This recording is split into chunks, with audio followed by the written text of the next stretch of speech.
अस्सलाम वालेकुम। उम्मीद करता हूँ सब खैरियत से होंगे। मैं आपका होस्ट डॉक्टर अमीर खान। आज का सेशन हमने एक बहुत इम्पोर्टेंट टॉपिक पे रखा हुआ है। टॉपिक है lumpy skin disease. Lumpy skin disease के बारे में आजकल बहुत सी वीडियोस भी आपने देखी होंगी, बहुत सी इस बारे में बातें आपने सुनी भी होंगी, मीडिया से भी सुनी होंगी, देखी भी होंगी।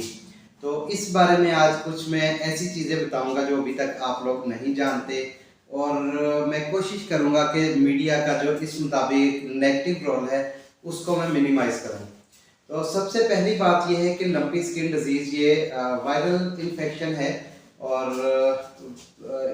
सिंध के बहुत से इलाकों में ये बहुत ज़्यादा फैल भी रही है, इसमें कोई शक नहीं है। लेकिन मैं इस बारे में ये बताना चाहता हूँ कि कुछ लोग, मुझे अक्सर फार्मर्स मेरे दोस्त ये फ़ोन करके पूछते हैं क्या ये इंसानों में तो नहीं लगती, और इसका गोश्त या इसका दूध अफेक्टेड जानवर का यूज़ करना कैसा है। तो मैं सबसे पहले आपको बताऊं, इसकी कोई इस बात में कोई हकीकत नहीं है कि ये बीमारी इंसानों को ट्रांसमिट हो सकती है। आप बिल्कुल बेफिक्र रहें, टेंशन फ्री रहें। ना ही ऐसे जानवर से डायरेक्ट कांटेक्ट के साथ आपको बीमारी लगेगी, ना ही अफेक्टेड जानवर के मीट से बीमारी आप में ट्रांसमिट हो सकती है, ना ही इसके दूध में कोई मसला है। बिल्कुल बेफिक्र होके आप अफेक्टेड जानवर का दूध भी यूज़ कर सकते हैं, उसका अगर गोश्त यूज़ करना चाहें, कंज्यूम करना चाहें तो वो भी कर सकते हैं। तो एक बात तो ये है कि लोग बहुत ज़्यादा डर गए हैं। इतना डरने की बात नहीं है, आप सब लोग हौसला पकड़ें। मुश्किलात आती रहती हैं, कोई ना कोई बीमारी समटाइम स्प्रेड होना शुरू हो जाती है। लेकिन ये है कि हम लोग जब हमें खलबली मच जाती है या हम लोग जब परेशान होते हैं तो कंडीशन मज़ीद वर्स होती है, बेहतरी की तरफ नहीं आती। तो आप लोग बिल्कुल जो है ना, एक तो इस हवाले से थोड़ा सा मैं फार्मर्स को कहूँगा ज़रा हौसले से काम लें प्लीज़। और कुछ मैनेजमेंट ऐसी मैं आपको बताना चाहूँगा जिससे हम इस बीमारी के फैलाव को रोक सकते हैं। पहली बात तो यह है कि ये इतनी सवेयर नहीं है जितनी लोगों ने जितना इससे लोग डर गए हैं। बहुत ही कम जानवरों पे ऐसे होता है कि बहुत ज़्यादा सवेयर और पूरी बॉडी पे जैसे थोड़े लम्प्स बच जाए। बहुत कम जानवरों पे ऐसे होता है, इतनी शदीद हर जानवर पे नहीं होती, और हर जानवर इससे अफेक्टेड भी नहीं होता। तो वायरल इन्फेक्शन से बचने के लिए सबसे पहली चीज़ होती है इम्यूनिटी। आप अपने जानवर की इम्यूनिटी बेहतर करें। इम्यूनिटी बेहतर करने के लिए कुछ इम्यूनिटी के लिए मैं आपको बताऊंगा कुछ तरीका का। और सबसे पहले मैं आपको बताऊंगा अपने जानवरों को स्ट्रेस से बचाएं। मौसम चेंज हो रहा है, स्ट्रेस से भी इम्यूनिटी लो होती है, और इसके अलावा कोई भी अनड्यू स्ट्रेस ना दें जानवर को। और इसके अलावा पहली बात जो मैं बता रहा था कि कुछ ऐसी चीज़ें जो इम्यूनिटी बढ़ा सकती हैं, उसमें एक आप सब लोगों ने एक नाम सुना होगा, विटामिन ई सेलेनियम की डिफरेंट प्रिपरेशंस हैं। इंजेक्शन भी आ रहे हैं पोल्ट्री साइड पे, वैसे इसके सिरप भी आ रहे हैं, लीटर में भी, 5 लीटर में भी। और पोल्ट्री साइड में तो बल्कि विटामिन ई सेलेनियम के साथ लाइजोजाइम और एक दो चीज़ें और भी हैं जो कि इम्यूनिटी को और बेहतर करती हैं। तो आप अपने जानवरों को विटामिन सी दें, विटामिन ई सेलेनियम, इसकी डिफरेंट प्रिपरेशंस हैं, वो यूज़ करवाएं। और इसके बाद इन सब चीज़ों के साथ साथ एक देसी तरीका है जो कि एंटीवायरल बहुत अच्छा काम करता है। वो एक कॉम्बिनेशन है।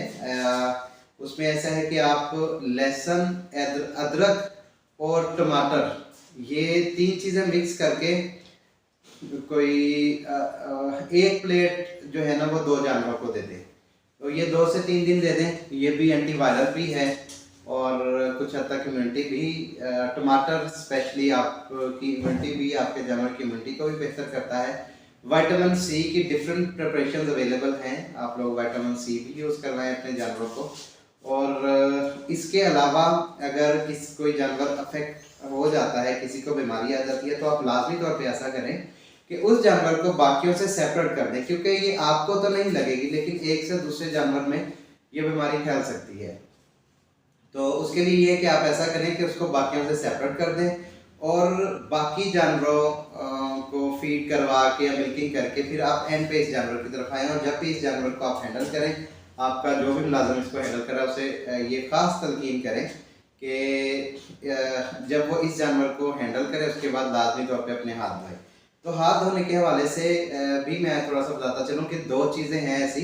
एक तो है काला साबुन जो कपड़े धोने के लिए इस्तेमाल होता है, और एक रेड कलर का जो लाइफ बॉय है। इन दोनों में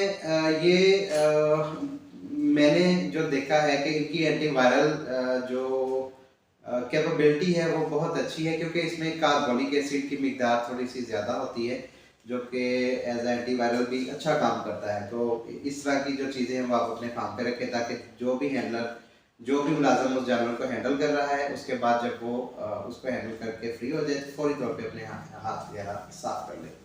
और इसके अलावा जो अफेक्टेड जानवर हैं उसमें मैंने कुछ जगह पे एक ह्यूमन साइड पे आती है एंटीवायरल ड्रग है, पीके मर्स, अमेंटाडिन उसका साल्ट है। वो भी आप अफेक्टेड जानवर को बाकी ट्रीटमेंट के साथ साथ आप ये भी कर सकते हैं। तो जो भी अफेक्टेड जानवर हो आपका, उसको लाजमी तौर पे किसी अच्छे वेट से चेक करवाएं, और उसको ताकि वेट उसको चेक करके कुछ ब्रॉड स्पेक्ट्रम एंटीबायोटिक का यूज़ करें ताकि कोई भी सेकेंडरी इन्फेक्शन से बचा जा सके। तो आप अपने जानवरों का ख्याल रखें, अपना ख्याल रखें, और मज़ीद आपके कोई क्वेश्चन हुए तो आप मोस्ट वेलकम, आप हमसे कमेंट में अपने क्वेश्चंस रख दीजिएगा। इंशाल्लाह हम कोशिश करेंगे कि हम सबको जवाब दें। जज़ाकल्लाह, अल्लाह हाफ़िज़।